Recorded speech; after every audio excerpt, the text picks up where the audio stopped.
மழை விட்டும் தூரல் விடல அப்படின்றது மாதிரி டெல்லியில சிஜேபி பார்ட்டி கிளம்பியே போயிட்டாங்க, போராட்டம் முடிச்சுட்டு அவங்களோட கோரிக்கைகள் முடிஞ்சு போச்சுன்னு. பட் தமிழ்நாட்டுல இன்னமும் நடந்துட்டு இருக்கு, பிரச்சனைகள் நடந்துட்டு இருக்கு, அதை சார்ந்த பிரச்சனைகள் நடந்துட்டு இருக்கு. அப்படிங்கல இது புரிதல் இல்ல அப்படின்றது மட்டும்தான் எனக்கு புரியுது.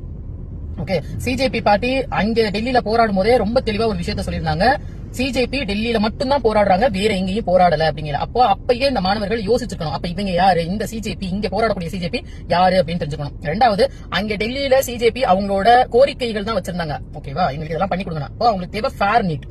பட் இங்க எல்லாரும் போராடிட்டு இருந்தது பேன் நீட்டுக்காக.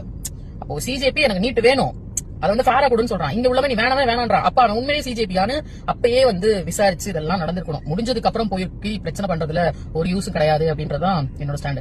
இந்த சிஜேபி இங்க இருக்கவங்க வந்து அங்க வாபஸ் வாங்கிட்டாங்கன்னு சொல்லிட்டு கோரிக்கைகள் நடந்துட்டு சொல்லிட்டு இவங்களும் கிளம்பி போயிட்டாங்க. இப்போ எங்களை வந்து உள்ள இழுத்து விட்டுட்டு இவங்க எல்லாரும் கிளம்பிட்டாங்க, இது வந்து ஃபேரே கிடையாது அப்படின்ற மாதிரியான வாக்குவாதங்கள் போகையில கட்டாயமா அவங்க கிளம்பி போய் தான் ஆகணும். புரியுதுங்களா? ஏன்னா சிஜேபி நீட்டு வேணான்னு சொல்லல, ஓகேங்களா, அதை வந்து எங்களுக்கு ப்ராப்பரா பண்ணி கொடுங்கன்னு சொல்றாங்க. அப்ப அதை பண்ணி தரேன்னு சொல்லிட்டு அவங்க கிளம்பி போயிட்டாங்க. அப்ப இவங்களும் போய் தான் ஆகணும்.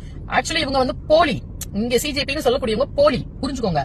ஓகே, இவங்க மீண்டும் மீண்டும் வந்து நீட்டை தடை செய்யணும்னு போராடுறாங்க அப்படின்னா இது வந்து பெரிய பிரச்சனையா வெடிக்கும். சிஜேபியே இல்லாத ஒருத்தர் நீட்டை தடை செய்யணும் போராடுறாங்க. பட் ஒரிஜினல் சிஜேபி வந்து என்ன சொல்றாங்க, எனக்கு வந்து ஃபேர் நீட் கொடுன்னு சொல்றாங்க. அதுவே பெரிய இஷ்யூ, அதுதான் இங்க பிரச்சனையே. அத முதல்ல புரிஞ்சுக்கோங்க. அப்ப உங்களுக்கு முன்னாடி போராடினவங்க உண்மையான சிஜேபி கிடையாது. முன்னாடி மீன்ஸ் நீங்க மாணவர்கள் எல்லாம் பின்னாடி இருந்தீங்க, உங்களுக்கு முன்னாடி ஒரு கூட்டம் இருந்தது இல்லையா, அந்த கூட்டம் சிஜேபி கிடையாது அப்படின்றதான் இங்க உண்மை. முதல்ல அதை நம்ம எல்லாரும் புரிஞ்சுக்கணும்.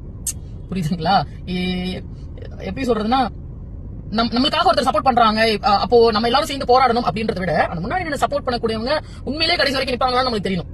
ஓகேங்களா? முதல்ல அதெல்லாம் பாருங்க. அதனால மீண்டும் மீண்டும் இது ஒரு பெரிய பிரச்சனை நம்ம பேசிக்கிட்டே இருக்கோம் அப்படின்னா இது வளர்ந்துகிட்டே போகுமே ஒழிய ஒரு தீர்வு கிடைக்காது. மீண்டும் ஒரு நீங்க போராடணும்னு மாணவர்கள் எல்லாம் உள்ள போனீங்கன்னா உங்களுக்கு முன்னாடி நிக்கிறவங்க யாருன்னு அதெல்லாம் பார்த்து போராடுங்க. அவ்வளவுதான். இங்க இருக்க சிஜேபி ஒரிஜினல் கிடையாது. இந்த சிஜேபி 2017 உருவாக்கப்பட்டது, 7 முறை பெயர் மாற்றம் செய்யப்பட்டது. இங்க ஒரு ஐடியா நான் டேக் பண்றேன், இந்த ஸ்கிரீன்ல கொடுக்குறேன். அந்த ஐடியில போய் பாருங்க. அந்த பையன் அவ்வளவு டீடைலா இது ஒரிஜினல் சிஜேபியான்னு சொல்றதுக்கு அவ்வளவு டீடைலா தம்பி கொடுத்திருக்கான். போய் அவனோட பேஜை பாருங்க, அப்ப உங்களுக்கு புரியும் இது ஒரிஜினலா டூப்ளிகேட்டான, அதாவது தமிழ்நாட்டில் இருக்கக்கூடிய சிஜேபி. ஓகேவா? தேங்க்யூ.